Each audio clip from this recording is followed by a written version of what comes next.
Good morning, good afternoon, everyone. Welcome to today's Exploring by the Seat of Your Pants Hangout. My name is Joe Gorewski, and I'll be your host for today. And I'm very excited for today's virtual field trip. So we're joining Matt Mosteller and Alison Criscitiello as they take a break from their traverse of the Wapta Icefield in Alberta. So they've got one of our textbook-sized BGAN units, and they're connecting to us via satellite right from the ice field. So Matt's an outdoor adventurer, blogger, author, freelance journalist, and lifelong ski bum.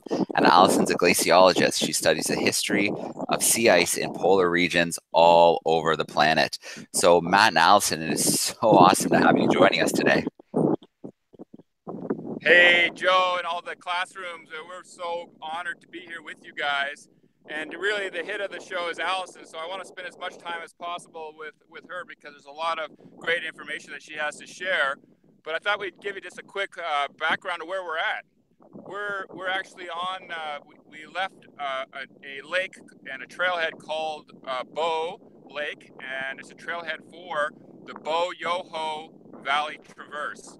And it's a traverse that we're using our skis with skins on. The skins provide us get the grip so we can move up on the snow surface.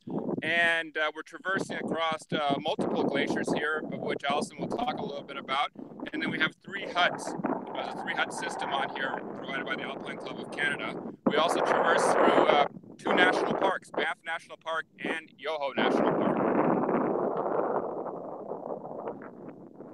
So it sounds like it's quite windy and exposed there and bright. Well, yeah, you can look around. Take a real quick look around here. You can see the expanse of ice, rock, and snow. This is very, very harsh environment, and you can see that there's very little living above us in the rock environment because it is, kids, snowy all year round above us. And that's what Alison's going to talk about, these giant ice cubes hanging above us. One on this direction is actually a glacier, and over that direction is actually a glacier as well. So we'll talk more about that and their importance, and I'll let Alison take it from here. Hi, everyone. I'm Alison Criscitiello, and I'm an ice core scientist. I use ice cores to look at past climate in Antarctica and in the Arctic, but also places like this in the Canadian Rockies and in the U.S. as well, in the U.S. Rockies and in Alaska.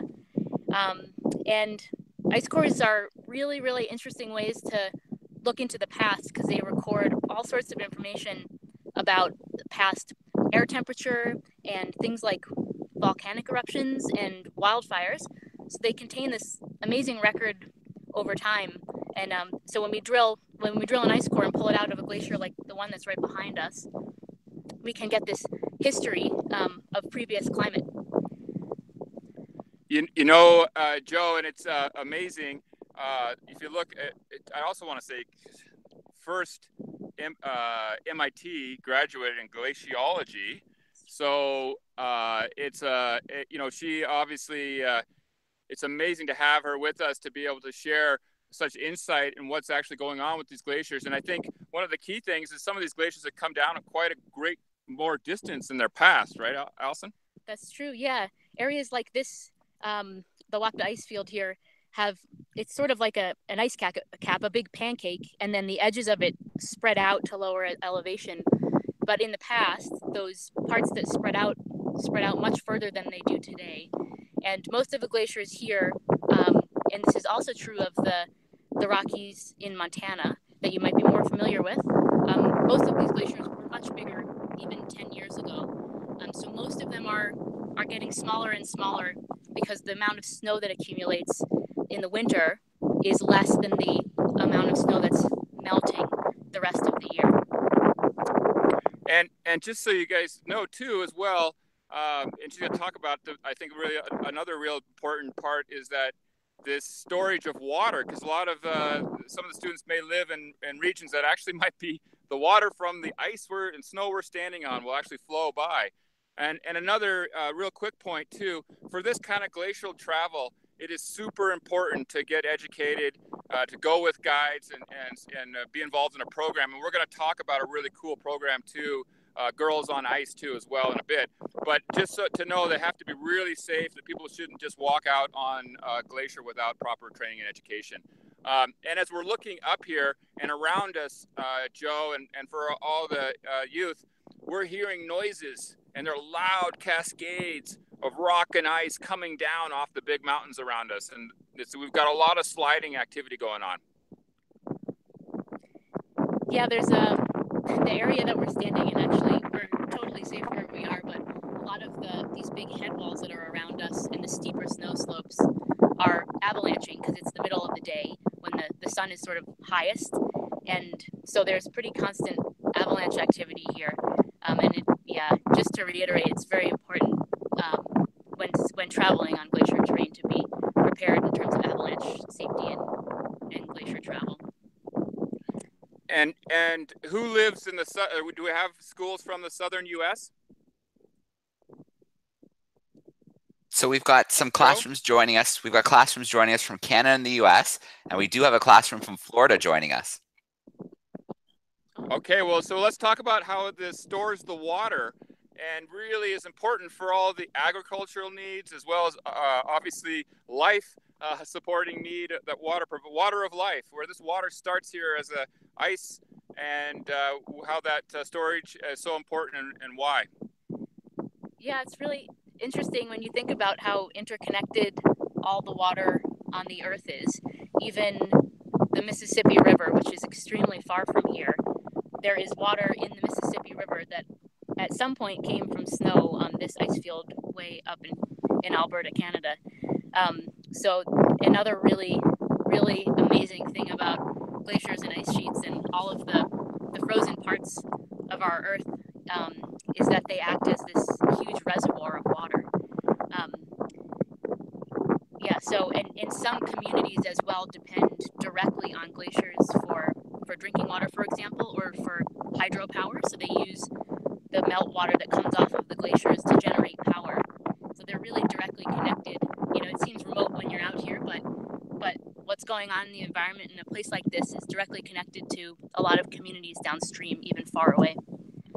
I think that reiterates that, Alison. Water for life, water for food, water for power, water is so obviously those three baskets alone are so vital to our existence that it really blows me away when I'm out here and I just see the sheer size of these glaciers. Tell us a little bit about how deep these things are. These are giant ice cubes. Giant ice cubes. So technically a glacier, I should have said originally, it's a mass of snow that gets compressed so much that it turns into ice and it flows. So that's sort of the definition. It has to compress enough that it can flow under its own weight. So the glaciers here, some of them I think the average around here is about 300 feet, which is quite deep. And then as you get closer to the edges, the edges of this pancake that's spilling out, they thin to almost nothing, and you can see the outflow coming out. But at the center, they can be many hundreds of feet deep. That's one large and giant ice cream cone, isn't it, you guys? Boy, the school kids are all quiet. Now, I wasn't like that when I was in school, Joe. Well, I'll give you a little clue to how to do that. Is I have them all on mute right now, so it focuses right on your camera. Okay. But we'll give them a chance to get loud. I think one of the things.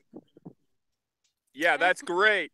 Okay, so one of the things too, and it's hard to see in this iPhone, you guys, I know, but it's so important to understand too, getting outside here, and these peaks are some up to 11,000 feet. So it's one big tall piece of rock above.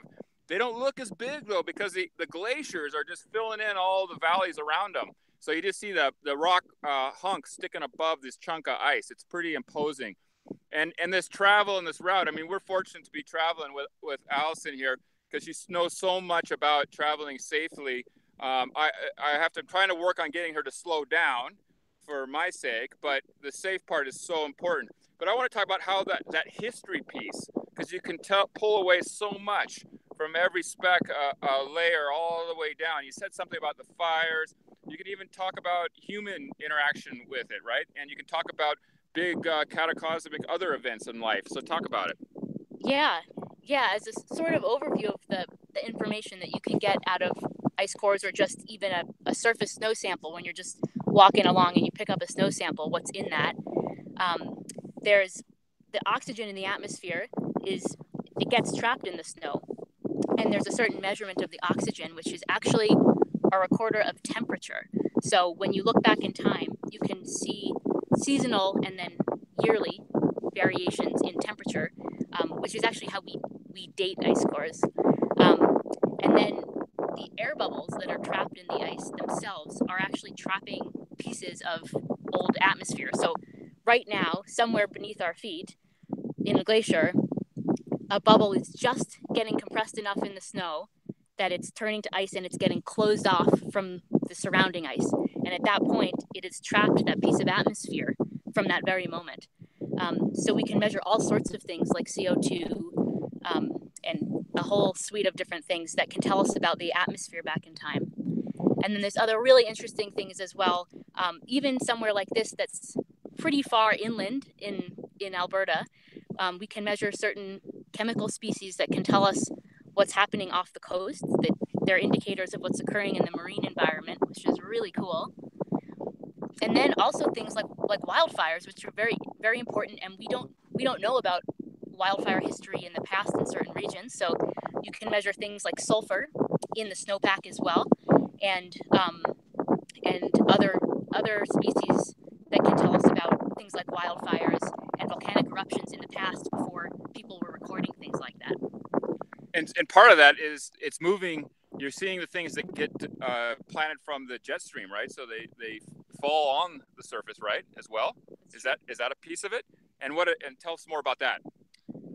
Yeah. So when you're measuring something in a core, it's you're measuring both changes in the source of that thing, say how big a volcanic eruption was, but you're also simultaneously looking at a measurement of the transport, which is what he's talking about. So some of you might have heard of El Nino, or these big global atmospheric cycles that actually affect everything on Earth, and they have a huge impact on what's transported to an ice core site. So ice cores are actually recording things like that, like the jet stream in the United States, or these big global cycles like El Nino.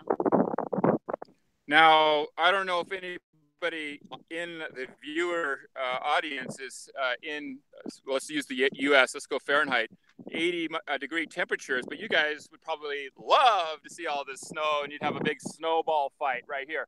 But I've told our crew we can't have any snowball fights because we got this unit of yours, Joe, that we want to make sure we take care of. So we're holding back the snowball fights. They're going to happen right after we're done. And then I want to talk a little bit about, let's talk a bit about the Girls on Ice program before we go into questions, Joe, because this is really neat. I think one of the things that ties back into, as we're going to travel over up to 50 kilometers on this journey.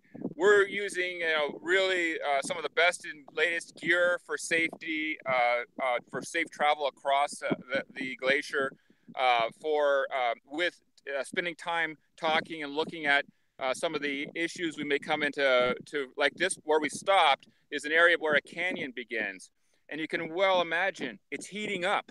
All of the snow and ice is melting, so it's crushing down around that canyon wall. So good decision by the team, and great input by Alison, saying, hey, let's stop, let's do the broadcast here, and then we'll move through that once it gets a colder temperature and it solidifies again and becomes safe enough to travel through.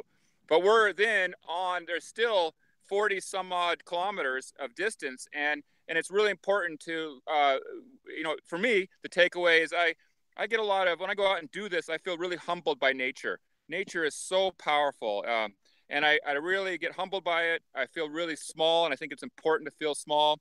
I think nature provides us a lot of rest, a lot of natural feelings inside of us to recharge our systems, but also the camaraderie of going with this team, which is great, because that social and growth happens there. So getting outside is so important, and the earlier people get outside, I think, is really great. And it can just be getting out in your local park. But I'll let Alison talk a little bit about the program Girls on Ice, which is really unique. Hey, Matt. Yes. just before you jump, Go ahead, Joe. Just before you jump into Girls on Ice, there's a classroom Yeah. whose school day ends shortly. So I'm going to let them ask a question first before their school day ends. And then we'll talk about Girls on Ice. That's awesome. I can understand. I would be already at the door, ready to leave. All right. Well, we're going to Mrs. Foster's class. They're an 8th grade class in Standardsville, Virginia. Let me turn their microphone on and see if they can be loud for us. How's it going, grade 8s? Hey. Hi. Hey, how are you doing? Good. Go ahead with your question, guys. How many species of animals depend on the glaciers for survival? Uh-oh. Does the biologist know? How many species? That is a really good question, to which I don't know the answer. It is probably in the thousands, though. Even in a valley like this that appears to have almost no life, if you sit and just watch, we've probably seen 10 bird species, a whole bunch of small ground species, and this is a time of year where stuff's not really moving around. I'd say it's probably in the thousands. And all the species that live in the water as well. Excellent point. All right, and why don't you guys squeak one more in before your day ends? How do you determine how old a glacier is? Can you go again? Go ahead. How do you determine how old a glacier is? Oh, wow, that's a really good question. It's extremely hard, actually. You have to find the part of the glacier that has the oldest ice. So that's either somewhere along the edge where the oldest ice is outcropping, or it's in the very, very center at the bottom. So yeah, if I could draw, if the pancake of ice was like this, the ice flows from the center, the highest point, down and out to the margins. So you get very old ice outcropping at the edge, but again, it's also extremely old in the very center at the bottom. So if you can sample ice from either of those two spots, you're getting the oldest ice that's in that glacier. All right. Well, guys, thank you for those great questions, and enjoy the rest of your night when your school bell rings. But let's hear a little bit about Girls on Ice, and we'll meet our other classrooms. Yeah, I second everything that Matt just said. Becoming a glaciologist and also a mountaineer, and all the things that I do, I think I can credit to experiences that I had just getting out in the mountains when I was younger that have had a huge impact on me. And I was fortunate enough to have an experience as a teenager in Alaska that really opened my eyes and set me on the path that I've gone on. And I just think it's so incredibly important to have opportunities to get out in these completely awe-inspiring environments and see how that changes us, and it's different for everybody. So I've been working with a couple other women here in Canada to get this program going called Girls on Ice. And our first program is finally running this August in Rogers Pass, British Columbia. And there's two of the same program that are run in the US. So one's in Alaska and one's in Washington. I just run the Canada program. And the idea is that it's completely free. So there is no barrier to coming on this program at all. If you want to come, we want you to come. So it's a free wilderness science expedition for high school girls. And we spend as much time on learning sort of basic glaciology and snow science kind of stuff as we do on how to safely move through mountain environments and basic mountaineering skills and a lot of self-confidence building in a really awesome supportive environment, but in the middle of mountains that are actually bigger than these. So it's a new program again, and we're hoping to grow so we can accept more and more people, but really, really excited about it. Hey, Joe, I just want to add a quick point. It's really awesome, and you know, having to be able to have the talent and skills and the wonderful care and support that Alison and her team provides, it's really, really cool. I also want to add too for the dudes, because we don't have the Dudes on Ice program, but the Alpine Club of Canada also has general mountaineering and outdoor programs. So that's a great one. That's a low cost of entry for people. There's similar in the U.S. I'm sure that would be opportunities. But at the end of the day, if an individual just gets outside, enjoys a local park that's rocking it, that's just so amazing. It's just getting outside, roll in the grass, climb a tree, let nature and the sun touch your skin, and it just helps so much for life and for your goodness and your heart and soul. All right. Well, Matt, I couldn't agree with you more. There's nothing better than being outside, exploring, and checking out a new place. So it's a great message to share with the students, and I hope they do it a lot too. Let's meet some more classrooms. Let's get some questions going. So let's go to Florida first. Let's go to Mrs. Stouffer's grade 2 class. Let me turn their microphone on. How's it going, grade 2s? Grade 2.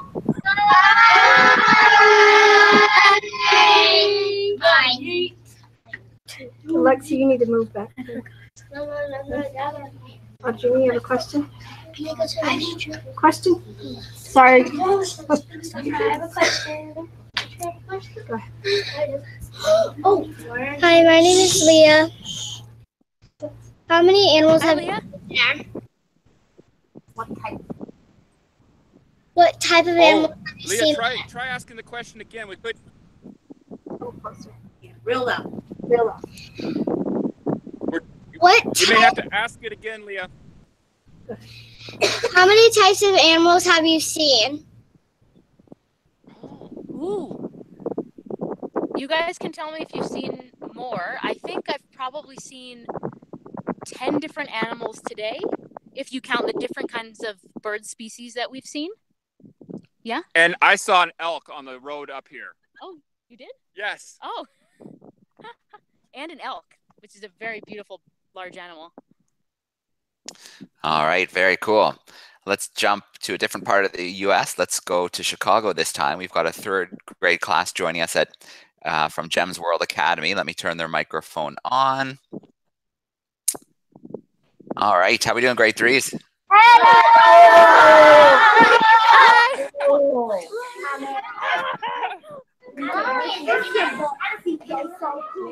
Do you guys want to look around? Yeah. Do you see all the mountains around us? Okay. Hi, my name is Layla and I have a question. How fast do you guys know how fast can glaciers melt so far? Ooh, well, that's a great question. It depends completely on where on the earth you are. So I think you're in Chicago there. Maybe Montana might be the closest glacier to you.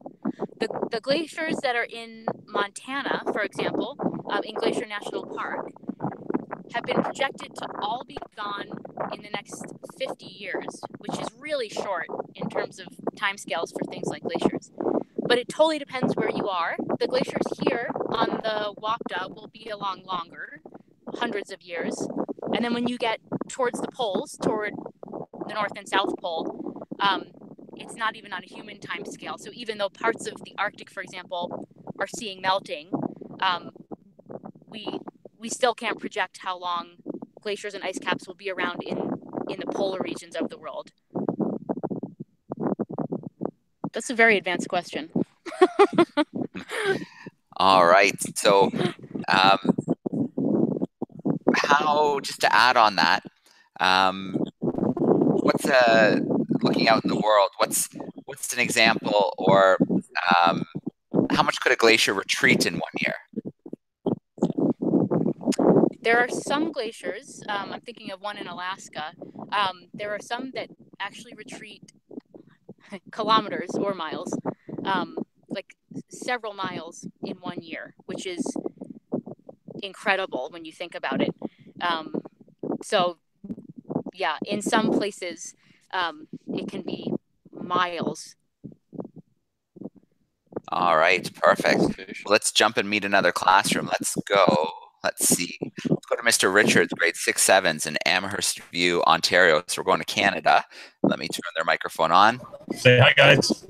Hi.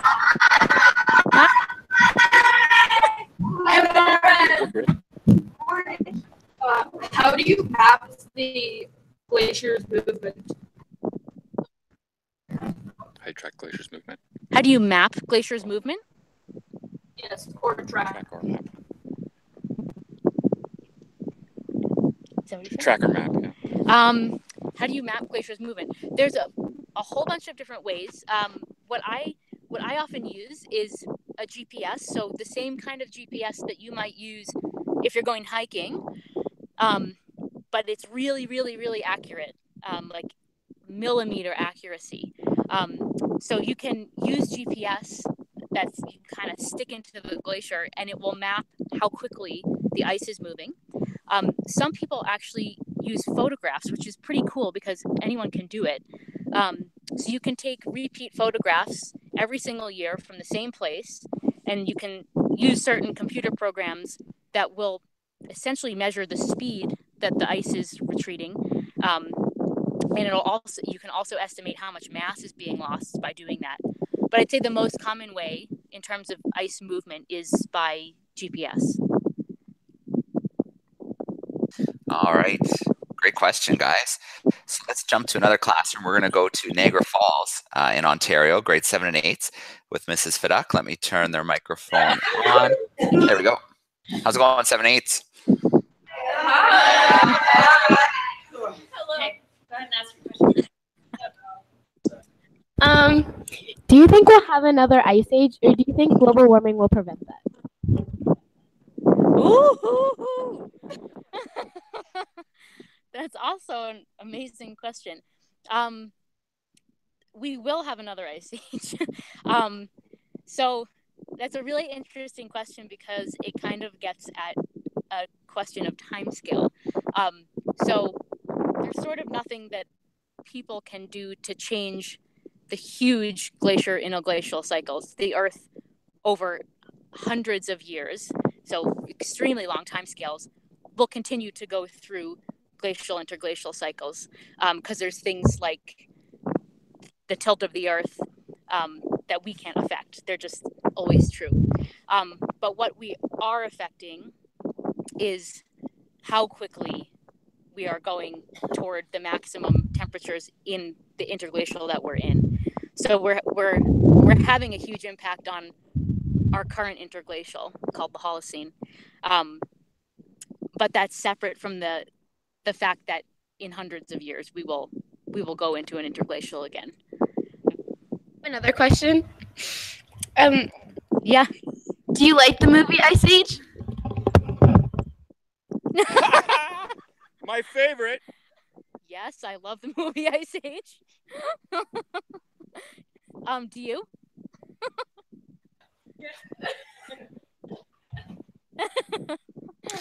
That was good. All right, and let's jump to our final classroom who's joining us live on camera, Mrs. Murray's class. They're a grade 10 class. They're joining us from Brockville in Canada. Let me turn their microphone on. Hey, grade 10s. Hi.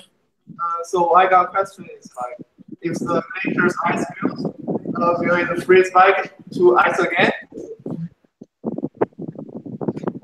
Oh, can you say again? I think it cut out.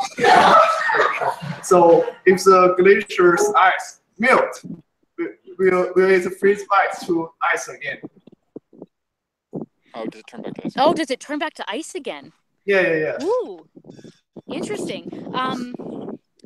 Well, so it can. There are a couple scenarios where it can, but when glacier ice melts, generally it outflows somewhere out of a terminus, out of the end of the glacier. And sometimes, especially in parts of Canada here, it can outflow into a lake that annually freezes. So it will, in fact, become ice again, though not glacial ice. But that's kind of a complicated question because if you think about just a molecule, just a single little molecule that's in a piece of snow right here, it may melt and it may end up in a river, and then it may end up down in the Bow Lake where we started, and then it may evaporate and get snowed again on the same ice field and turn into snow again. So in both of those parts of the hydrologic cycle, yes, water is recycled. That's an amazing question. All right. And I think it's important to point out too that the water on our planet, it's the same water that's been on our planet since the very beginning. So it just keeps cycling and moving and traveling all around the planet. So yeah. All right. Great question. So we've got a question coming in on YouTube, and it's from a classroom, and they're wondering, how do you take an ice core sample? Can you talk a little bit about that? Yeah, I sure can. Man, it's easier with pictures, but it's this meter long, so about 3 foot long, hollow drill, and the end of it has these super sharp cutters on it. And then with short cores, so 20 meters or 60 feet or less, you can actually turn it by hand, and as you go down, you just keep adding these extension rods, and you go down and down. And you retrieve a meter at a time. So when you start at the surface, you can hand crank this thing down, and then you pull a meter out, then you add the second meter extension on, go down 2 meters, drill, pull it out, over and over and over. So if you imagine you get down to 20 meters, you're lowering 20 meters essentially of pipe with the drill at the end, and then you're just drilling from 20 to 21 meters, pull the whole thing out. And then when you drill deeper, it's the same principle, but it's mechanized. So you have a big powered head that's driving the drill. You don't have to do it manually. And then you have a big winch that pulls the whole drill out for you. But that's the general principle. And the main thing about it that isn't intuitive, I think, is that you drill just 1 meter at a time. So when you're really deep, I just came back from Antarctica and drilled a 300 meter deep ice core. So it's almost 1,000 feet. So when you're at the surface, you can drill maybe 20 meters in a day. But the travel time of the drill is so long when you get deep that you may only drill 1 meter in a day by the end. So it's extremely time consuming when you drill the deeper cores. Wow, 300 meters. That is absolutely incredible. And could you have gone further still? No, we broke the drill. Okay. Fair enough.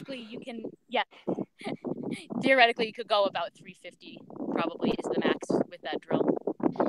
All right. Well, we have a couple more minutes, so I'm going to ask the classrooms. If you guys have another question, wave at the camera, and I'll come back to your class.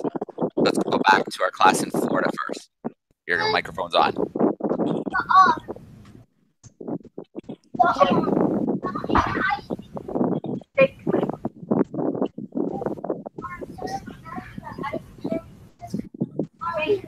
They're waiting on.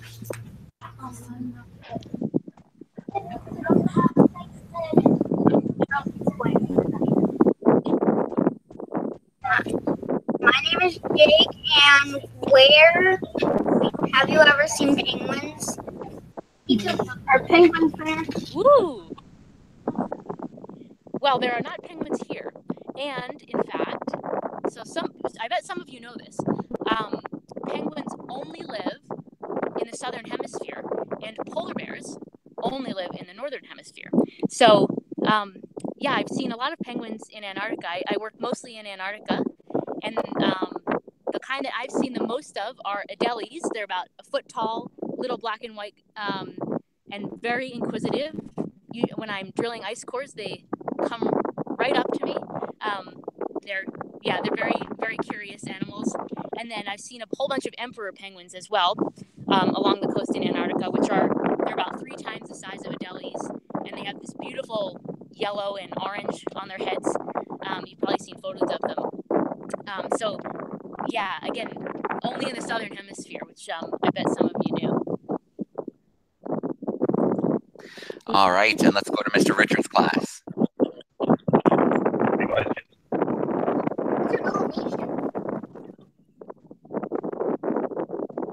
Oh, what's our elevation? Ooh, good question. I think we're around 7,000 feet. That's right. Yeah, it's about 7,000 feet right here, and the peaks around us they rise to between 11 and 12,000 feet. We'll show you.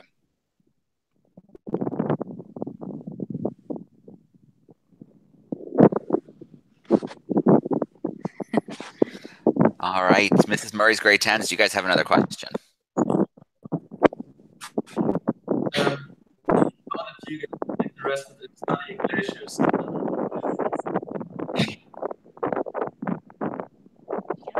Go ahead. And sorry, how did you get interested in studying glaciers? Oh, how did I get interested in it? Well, I guess I got interested in it because I started climbing.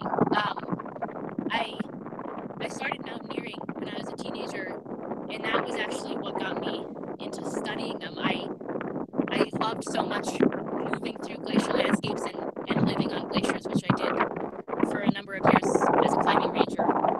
And I was just so in love with the environment that I decided to go back to school to study it. But it was really through mountaineering and climbing that I figured out it was what I wanted to do. All right, let's take a final question from Mrs. Fidduck's class. Your microphone is on again.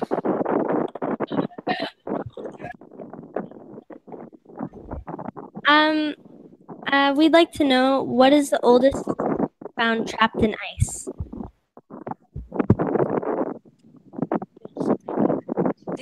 What is the oldest ice? What's the oldest species you've found in ice? Oh, the oldest species.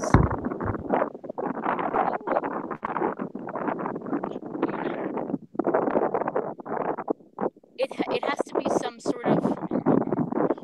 It's funny. I don't study living things at all, so I don't know the answer to that question. But it would have to be some sort of ancient water living species would be my guess. I actually don't know. The oldest ice on Earth is, well, estimated right now at several million years old. So it's somewhere between, it's a big range, but it's somewhere between 4 and 8 million years old in Antarctica. It's very old ice. This is kind of a new area of research, but if there's anything that's found in there, which again would probably be some sort of ancient aquatic species, that would probably be the oldest species found on Earth. Good question. All right, and I'm guessing that would probably be pretty small, probably maybe single cellular.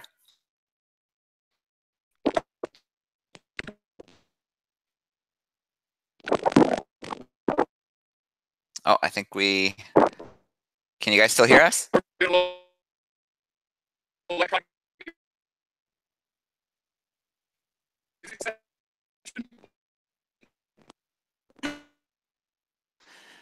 Oh, I think we might have lost. Can you guys still hear me?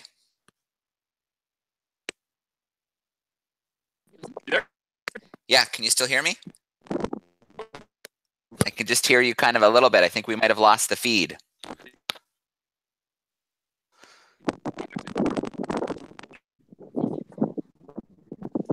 Matt, can you hear me? Joe! Hey, oh, Joe! You're back. Yeah, we can hear you. Gotcha.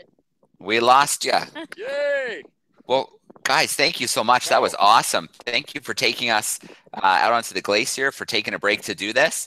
And maybe before we let the classroom say thank you, can you tell us what your plans are for the rest of the day?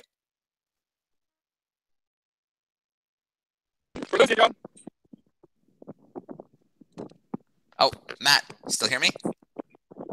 Yeah, Joe, we're losing you. Yeah. What are your plans for the rest of the day? Oh, wow. Well, I'm just looking at the team right now, and we're going to have that snowball fight first.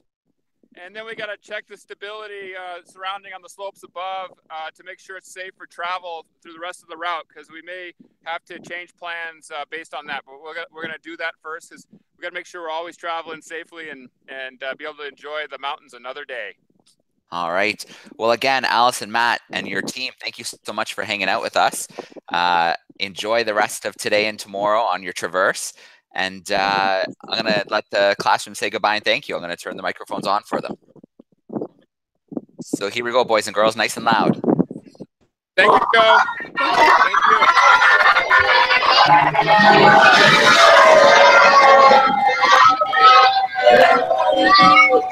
All right, everyone. Thanks for hanging out with us today. Thanks for coming on the virtual field trip. Matt and Alison, Can't wait to hear about the rest of the trip, and safe travels. Have fun. Thanks, Joe. Thank you. Thanks, guys. All right. Thanks, everyone. That was fun.